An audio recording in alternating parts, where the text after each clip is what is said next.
Bom dia a todos! Que bom que você pode também nesta manhã estar conosco. Bem especial nós podermos também começar o nosso dia, a nossa semana, na presença de Deus, também refletindo sobre a sua palavra, que para nós é tão especial, tão marcante, que também traz sentido à nossa vida, traz sabedoria, para que a gente também saiba tomar decisões na vida. Um bom dia a todos. Nós temos aí algumas pessoas que já estão conosco, a Ana Paula, o seu Valdir, a esposa, Janete, família, Valdeci, Júlio, Luiz, o Kleber também está conosco, a família. É bom, é especial que a gente pode estar junto, e eu quero saudar também de forma bem especial a nós, nesta manhã.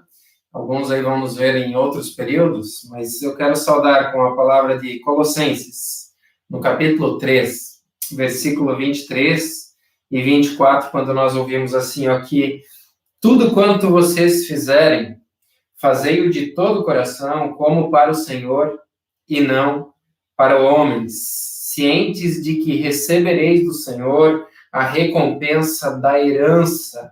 A Cristo, o Senhor, é que estáis servindo. Tudo que vocês fizerem, façam de todo o coração, não como se vocês estivessem fazendo para homens, mas como se vocês estivessem fazendo para o próprio Senhor. E aí depois o texto aqui nos fala em recompensa, né? Cientes de que vocês receberão do Senhor a recompensa da herança. Não a recompensa dos nossos méritos, mas a recompensa dos méritos de Cristo. E por isso tudo que a gente faz na vida, a gente faz com amor e dedicação ao nosso Deus. Essa semana eu vi num dos nossos devocionários, ligados aí à nossa igreja, um desses devocionários trouxeram aí uma história bem interessante, que é atribuída aí à história do Michelangelo.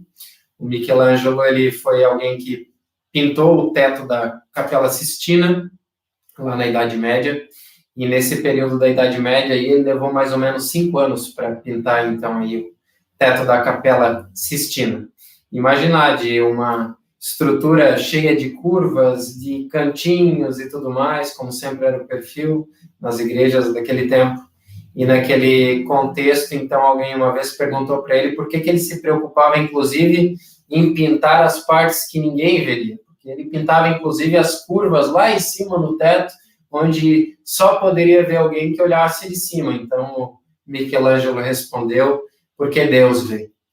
E porque Deus vê, eu vou fazer com maestria e vou fazer com amor. A gente está vivendo um período de isolamento também ali nas nossas casas, e a tendência, às vezes, é a gente começar a ficar meio relapsos com algumas coisas, mas a nossa certeza, queridos, é que Deus nos vê ali onde nós estamos. Por isso a gente vai fazer tudo que a gente faz em casa também, com amor e com carinho, porque Deus vê, porque nós fazemos também amor às pessoas.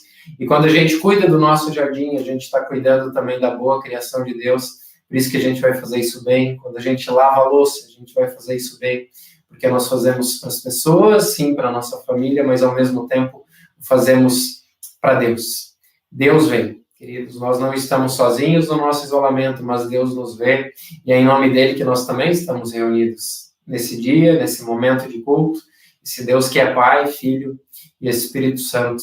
Amém. Aquele que promete estar ali onde 2 ou 3 também em seu nome estão reunidos, e nós queremos ter aí uma palavra de oração. Você pode curvar a sua cabeça. Senhor Deus e Pai, obrigado por esse tempo de culto que nós podemos ter.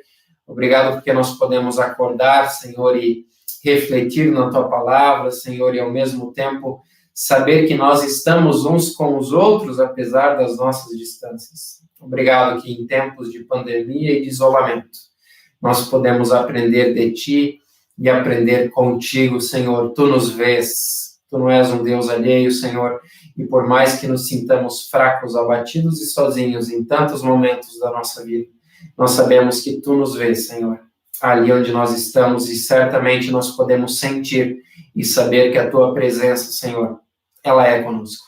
Abençoa esse tempo, Senhor, que nós possamos ter um tempo bem especial juntos, na reflexão da palavra, louvando ao nosso Deus. E a gente pede, esteja conosco, Senhor, em nome de Jesus. Amém. Durante o nosso culto, enquanto cantamos, e nós teremos agora 3 canções também que nós vamos cantar. Eu sei que às vezes é meio estranho a gente cantar sozinhos em casa, né? Ainda mais se o vizinho mora muito perto aí da nossa janela. Mas eu quero encorajar vocês a cantarem também, a nos comentários também aí expressarem fé, quando vocês glorificam a Deus por meio de comentários, por meio ali das coisas que vocês também escrevem ali em tempos de pandemia, de isolamento, em tempos extraordinários que a gente exercita a nossa fé também. Isso agora vai ser um momento extraordinário de fazer algo diferente. E você tem a liberdade de fazê-lo, e nós queremos cantar juntos as próximas 3 canções. A primeira se chama Juntos. Se você não conhece, certamente você vai refletir que nós, apesar de distantes uns dos outros, essa fé de Jesus, a comunhão que Jesus cria entre nós, faz com que nós saibamos que nós estamos, de fato, juntos na mesma fé e no mesmo amor.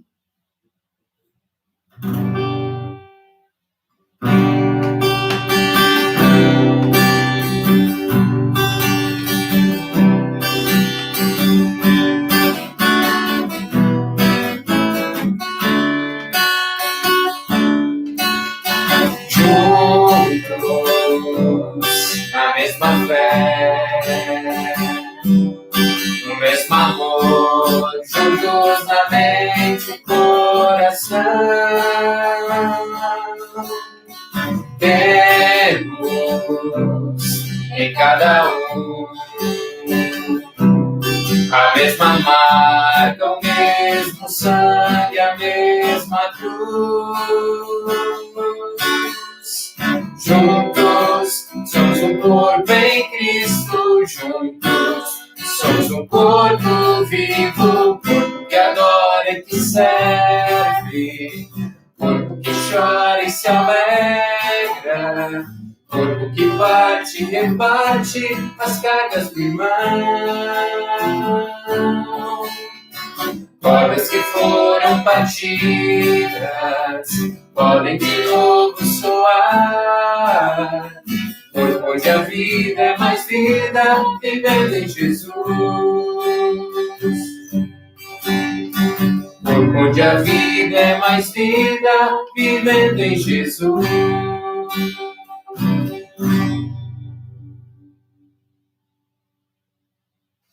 De fato, nós podemos nos entender juntos, na mesma fé, no mesmo amor, também levando as cargas uns dos outros. Isso a gente pode fazer também em oração, quando nós carregamos as cargas uns dos outros, quando nós lembramos de pessoas.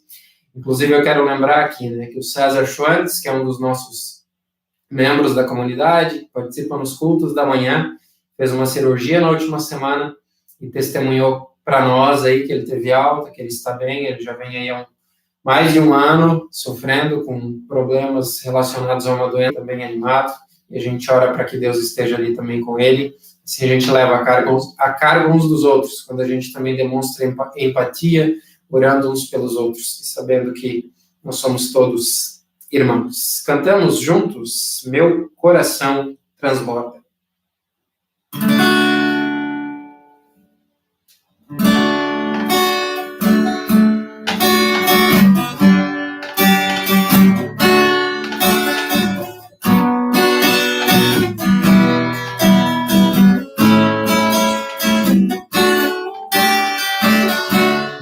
Coração transborda de amor, porque meu Deus é um Deus de amor.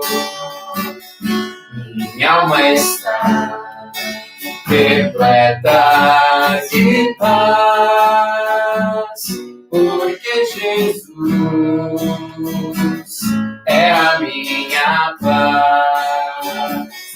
Eu digo aleluia, aleluia, aleluia, aleluia, aleluia. Eu digo porque eu digo aleluia, aleluia, aleluia, aleluia, aleluia, aleluia, amém. Meu coração coração transborda de amor, porque meu Deus é um Deus de amor. Minha alma está repleta de paz, porque Jesus é a minha paz. Eu digo aleluia, aleluia, aleluia, aleluia, aleluia. Eu digo porque eu digo aleluia, aleluia, aleluia, aleluia, aleluia, aleluia, amém. Se o nosso Deus é um Deus de amor, que a nossa vida ela possa transbordar também amor, em tempos onde nós esperaríamos que de repente a situação nos unisse, nos tornasse mais íntimos uns dos outros, a gente percebeu que o efeito foi um pouco contrário. E nesse sentido, se o nosso Deus é amor, que também as nossas atitudes, as nossas palavras, as nossas ações, de uns para com os outros, ainda que o outro pense diferente de mim, ela possa ser marcada e filtrada pelo amor, que é o amor que Deus faz, que é o amor que é derramado por Deus também nos nossos corações. Nós queremos cantar e também falar desse cuidado que Deus expressa para conosco. Quando a gente canta um hino, não tenhas sobre ti. É como se o próprio Deus estivesse falando isso para nós, e por isso que a gente canta ele pensando que Deus nos diz isso, né? Olha, é meu, somente meu todo o trabalho. E o teu trabalho é descansar em mim. O nosso trabalho é descansar no nosso Deus quando a vida ela começa a doer, quando a vida começa a se tornar demasiadamente pesada. A gente lembra de um Deus no qual a gente é convidado a parar, a descansar e colocar as nossas ansiedades e aflições nele.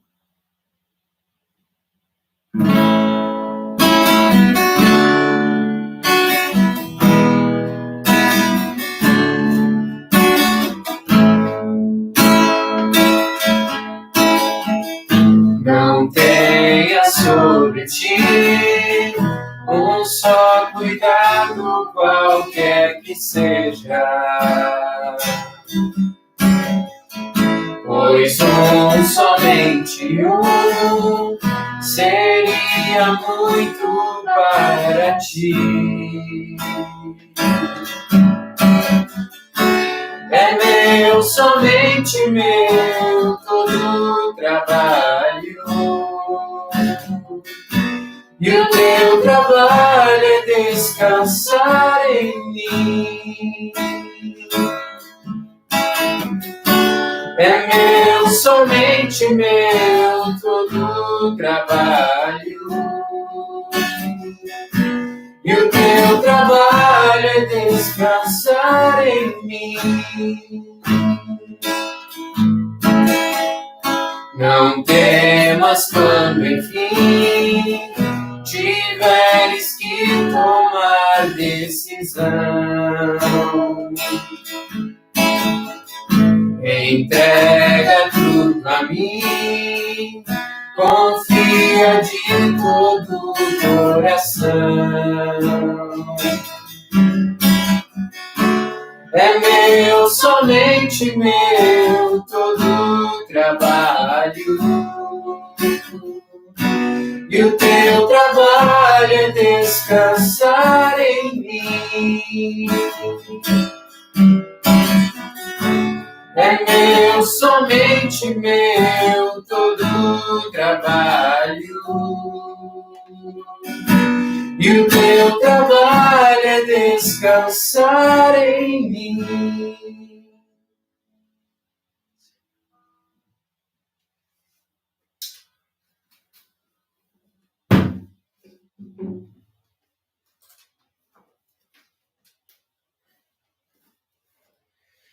Senhor, que nós possamos, de fato, descansar e ter a proatividade, Senhor, de procurar descanso em Ti e, ao mesmo tempo, encontrar, Senhor. É verdade que as preocupações do tempo presente, as aflições, elas nos trazem, às vezes, um peso demasiadamente pesado para carregar e a gente nem sabe direito, às vezes, de onde vem. Mas, nesse sentido, nós somos lembrados, Senhor, de que há descanso em Ti, de que, de fato, Senhor, Tu não nos deixas carregar os nossos fardos pesados, Senhor, mas Tu estás ali disposto, de braços abertos, Senhor, para levar as nossas cargas sobre Ti. Nós somos gratos por isso, porque todo o nosso sofrimento, Senhor, Tu tens a disponibilidade e a proatividade, Senhor, de levar sobre Ti. E por isso nós somos gratos em nome de Jesus. Amém. Queridos, nós, nesse período de pandemia e de isolamento social, para aqueles que podem estar em isolamento, nós vamos iniciar agora uma série de mensagens, onde a gente vai falar sobre o nosso aprendizado nos períodos de quarentena. Por isso nós chamamos essa série de Aprendendo na Quarentena, e ali a gente tem alguns subtítulos também. Por exemplo, nós vamos falar sobre controle, sobre tempo e sobre esperança. E no dia de hoje, a gente quer falar sobre um dos aprendizados que a gente teve, ainda de que maneira forçada, que foi o aprendizado sobre controle.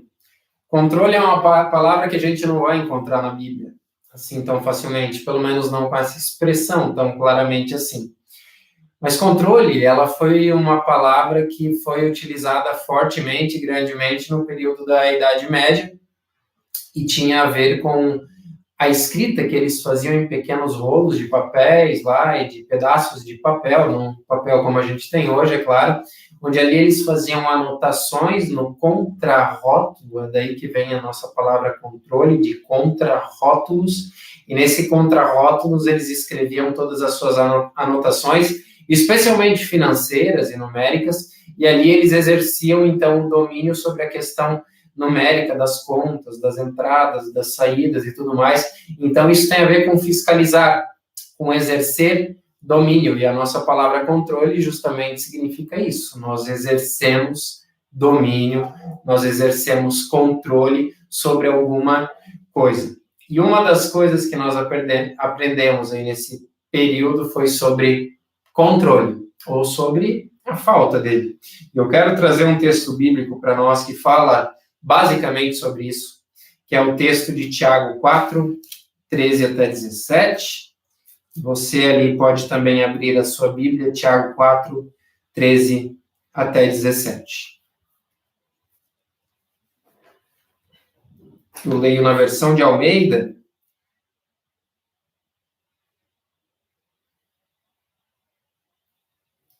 Lá bem no final, esse Tiago, irmão de Jesus, ele nos escreve aí a palavra que diz assim: atendei agora, vós que dizeis, hoje ou amanhã iremos para a cidade tal, e lá passaremos um ano, negociaremos, teremos lucros.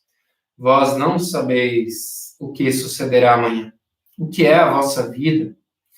Vocês são apenas como neblina que aparece por instante e logo se dissipa. Em vez disso, devíeis dizer, se o Senhor quiser, não só viveremos, como também faremos isto ou aquilo.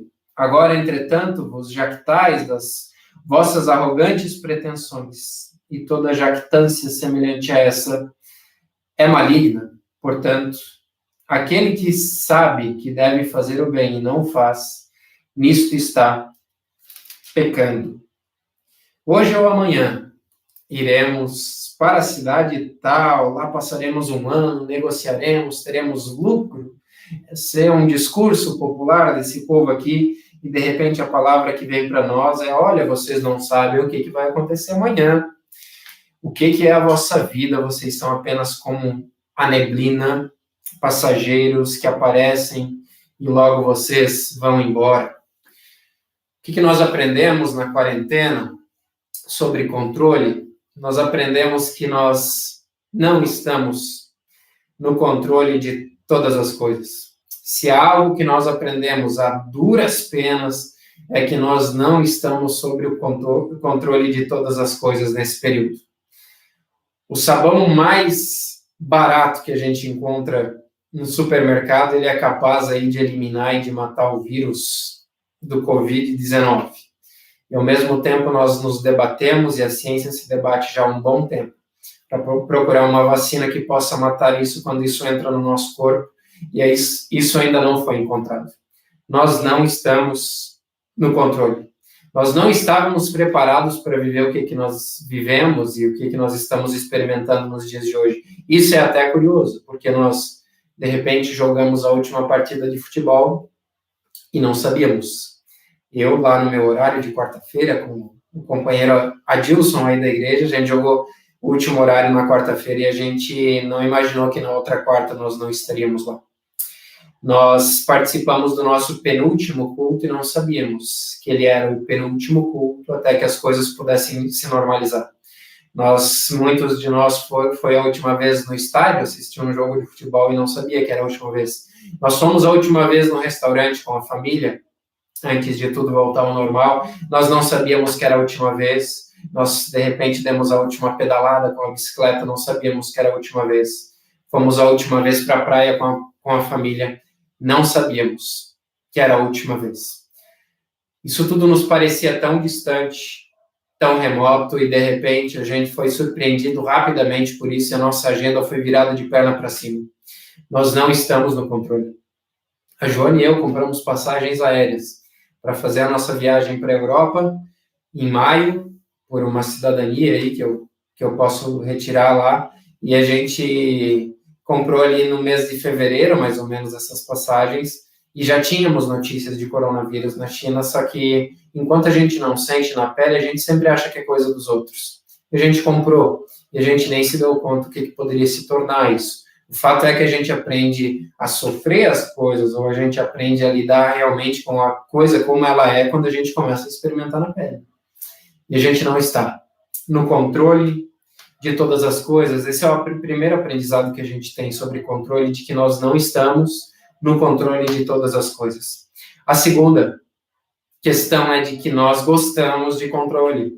E eu tenho aqui, por exemplo, alguns que nós temos aqui em casa, né? Controle da TV, o controle da TV por assinatura, o controle do ar-condicionado, e a gente gosta de controlar tudo. Existe controle até para o nosso rádio lá no carro, eu não sei porquê, né? Porque a gente está tão perto dele.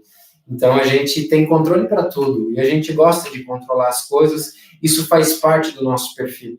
Né? Em frente à TV, a gente gosta de estar com o controle na mão, e às vezes é uma briga para ver se a esposa vai ver Discovery Home and Health, ou se o marido vai ver o jogo lá da década de 80, né? As mulheres aí choram com isso, que os maridos agora não têm nada para fazer, eles vão assistir jogo da década de 80.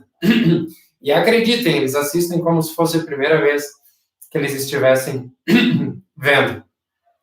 Me disseram que, como eu vou ser pai em pouco tempo, então eu tenho que aproveitar o controle da televisão agora, porque depois ele já não vai ser mais meu. Nós gostamos de controle.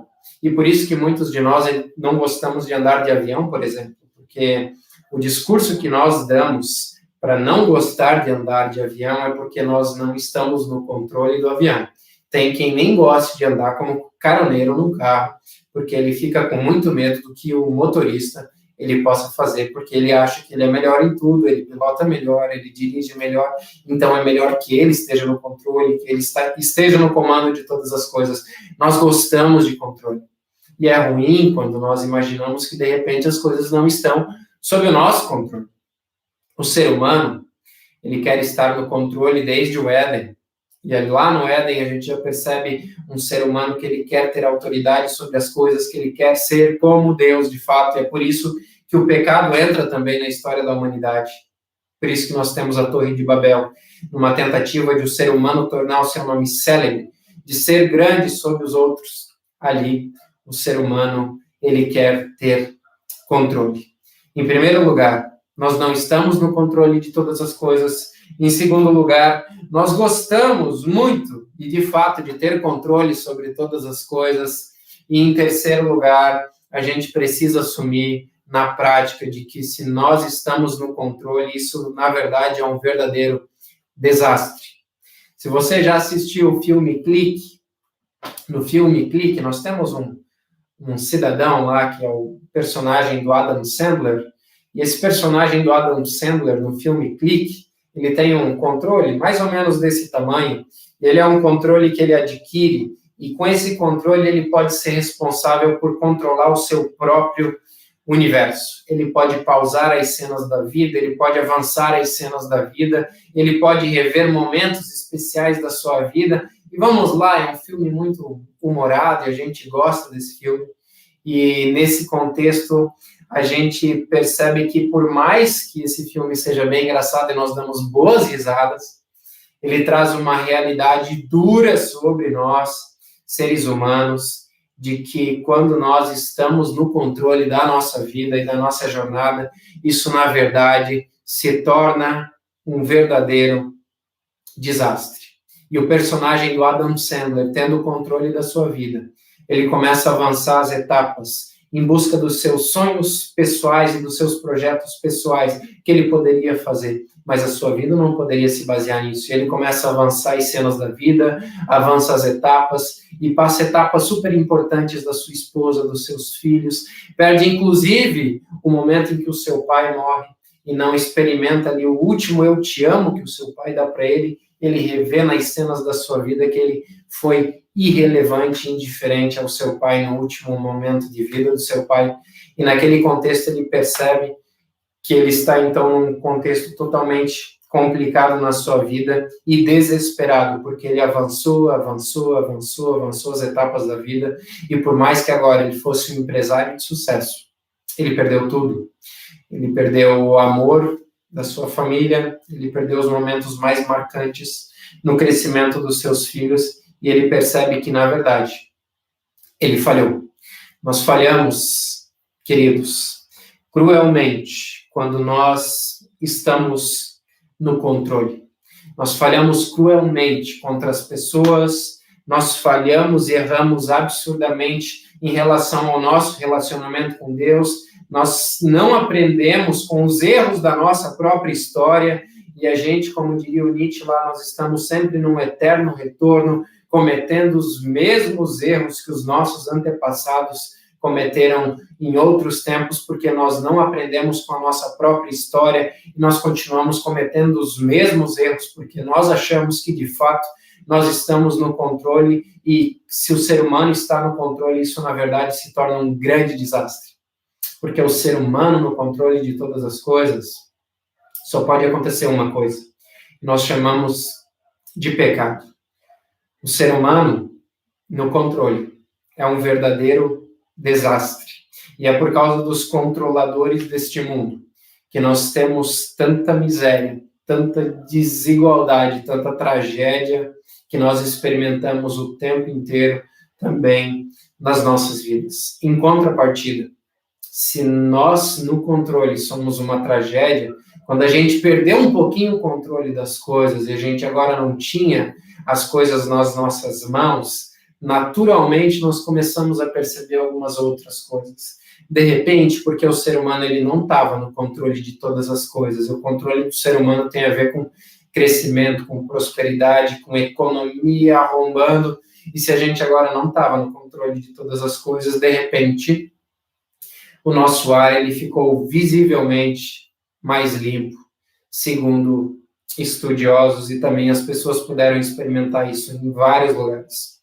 O fato de o ser humano estar em casa consumindo mais comprovou também que o nosso sistema de coleta, de produção de lixo, ele precisa de fato ser repensado, porque nós produzimos muito lixo e nós reaproveitamos de menos. O ruído diminuiu visivelmente, nós experimentamos aí noites bem silenciosas, dias bem silenciosos, e de repente nós nem parecemos estar realmente nas nossas próprias casas. As noites são uma tranquilidade, exceto pelas motos de fast food, e essas continuam empinando aí nas nossas ruas, e dessas a gente não vai se livrar tão cedo. Mas a gente experimentou uma calmaria também naquilo que diz respeito aos ruídos e ao barulho que nós tanto experimentávamos.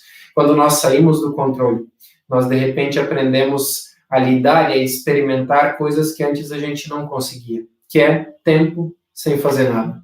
Nós ficávamos, de repente, atordoados com o fato de que a gente não poderia fazer nada, e agora a gente também aprendeu que na vida a gente precisa ter lugar também para o descanso. Não estar no controle, de repente, é melhor do que nós imaginamos.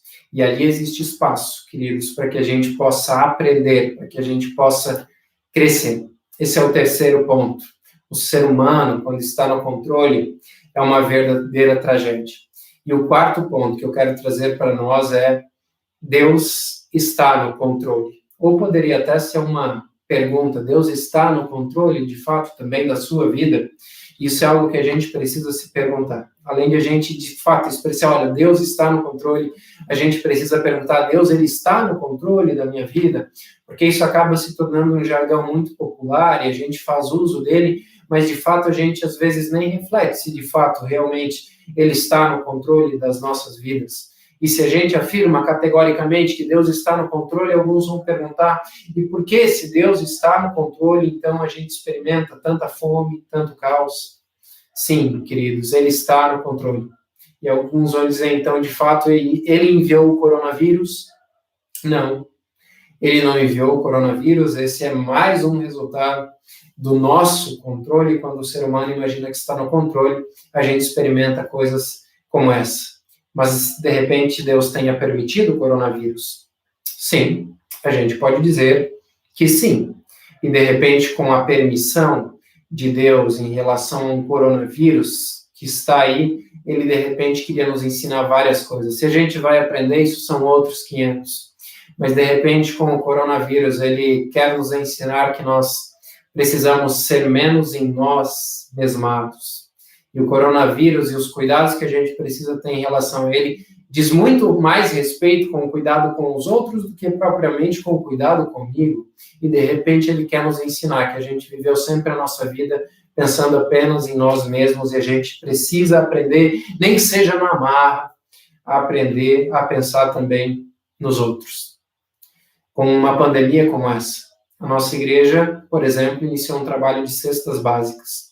E a gente, por mais que tinha uma ideia de fazer isso em algum momento, a gente precisou de uma força maior sobre nós aí para que a gente começasse a pensar nas pessoas e também agir favoravelmente, misericordiosamente em relação às pessoas que estão ali, que precisam do nosso apoio e do nosso amparo. De repente, com o coronavírus, permitido de repente por Deus, Ele quer nos ensinar que o dinheiro não é o nosso Deus, e que Ele não vai resolver todos os dilemas da nossa vida, e de repente nós estamos angustiados, abatidos, temerosos, e a gente só vai encontrar realmente alguém que acolha o nosso medo, a nossa desesperança, no próprio Deus, que acolhe tudo isso e transforma nosso lamento em alegria, nosso desespero em esperança. E alguns de repente vão dizer: mas se não voltar ao normal, tantas pessoas vão morrer de fome. Esse também é um discurso comum. As pessoas já morriam de fome. E a gente já falhava em relação às pessoas antes do coronavírus. É verdade que as pessoas podem continuar morrendo de fome, mas nesse sentido, esse é o nosso chamado como igreja, de olhar para essas pessoas que já antes passavam fome, para que a gente possa fazer alguma coisa em relação a elas. Quando um coronavírus surge, de repente, esse é o momento que a igreja tem para colocar as mãos nas mangas, arregaçá-las e fazer alguma coisa em favor do mundo que sempre precisou. Mas, de repente, muitos de nós só imaginamos e percebemos isso na prática, quando a gente experimentou um coronavírus como o que a gente está vivendo. Na parábola do filho pródigo, isso é muito interessante, de que quando o filho pródigo ele sai de casa, é interessante que Deus, ele não sai de casa, né? Na figura do pai ali, o pai amoroso, ele não sai de casa em busca do filho. Alguém, uma vez, de maneira bem extraordinária, ele lançou a pergunta: por que que o pai não vai atrás do filho pródigo? Por que que o pai não vai atrás do filho pródigo? E a resposta é: porque isso era a tarefa do irmão mais velho. Quando um irmão sofre, queridos, o outro irmão tem a tarefa de ir ao encontro e atrás das necessidades do irmão que está distante, com dificuldades e necessidades especiais. Nós somos chamados a olhar para fora, nós somos os braços de Deus nesse mundo, e de repente com essa pandemia e com esse coronavírus, Deus quer nos ensinar ali muitas coisas que de repente a vida nos adormeceu. Nós não estamos no controle. Nós gostamos de controle, e por mais que nós gostemos disso, nós percebemos que muitas vezes nós não estamos no controle. E que bom, porque quando o ser humano está no controle, isso na verdade se torna um verdadeiro desastre. Deus, ele quer estar no controle. E por isso o meu desejo é também que Deus use as nossas autoridades políticas, civis, para que as decisões também sejam tomadas de acordo com aquilo que é a vontade de Deus para as nossas vidas.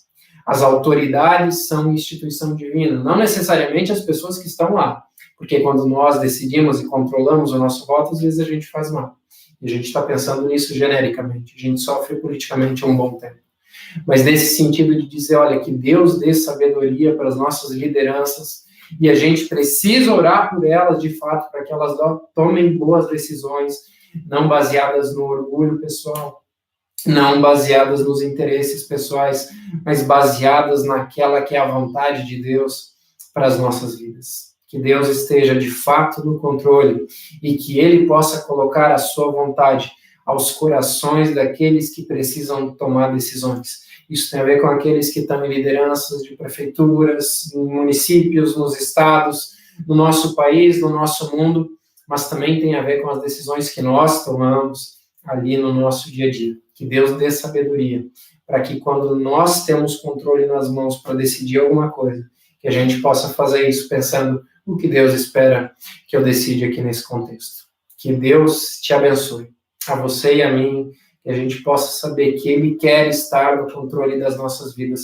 Se nós permitimos isso, é outros 500. Mas nós queremos, de fato, experimentar a vontade dEle nas nossas vidas. E é isso que nós oramos no Pai Nosso. Seja feita a tua vontade. E a gente às vezes ora por isso, mas tem dificuldade na prática de querer experimentar isso e às vezes não é fácil entender a vontade de Deus. Às vezes não é fácil, mas a gente quer entender que se Ele está no controle, de fato Ele tem o melhor ali também para as nossas vidas. E nós queremos cantar então uma canção nesse momento, no controle Tu estás, e nessa canção nós queremos assim também como uma oração. A gente canta como objetivo muitas músicas, não como realidade. Porque é verdade que muitas vezes Deus não está no controle das nossas vidas. E se a gente percebe tantas coisas que nós fazemos, não é tão fácil a gente afirmar categoricamente, olha, no controle tu estás. Às vezes ele não está. E por isso a gente quer cantar assim como uma oração. E como um objetivo para as nossas vidas, Senhor, eu quero que tu estejas, de fato, no controle da nossa nação, do nosso mundo, das nossas lideranças, da minha vida, e por isso a gente canta como uma oração. No controle, tu estás.